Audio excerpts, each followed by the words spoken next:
ఇచ్చినటువంటి క్వశ్చన్ చూద్దాం.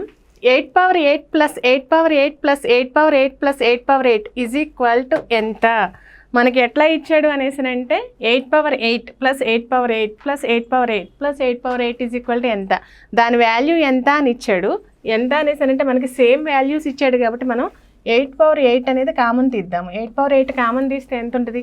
1 plus 1 plus 1 plus 1 అంటే 4 ఈజ్ ఈక్వల్ టు 4ను మనం ఎట్లా మార్చుకోవచ్చు? 2 స్క్వేర్గా మార్చుకోవచ్చు. 8ని 2 క్యూబ్గా రాసుకోవచ్చు.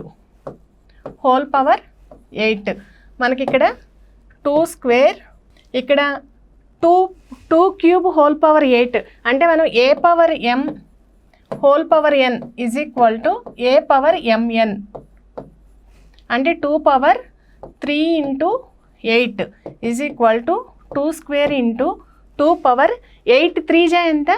24. సో 8 3 జా 24 అన్నప్పుడు 2 పవర్ 24 వచ్చింది. ఇక్కడ మళ్ళీ ఇంకొక ఫార్ములా వాడతాం మనం. ఏంటంటే a power m into a power n is equal to a power m plus n. So same అదే ఫార్ములా మనం అప్లై చేస్తే 2 power 2 plus 24 that is equal to 2 power 26.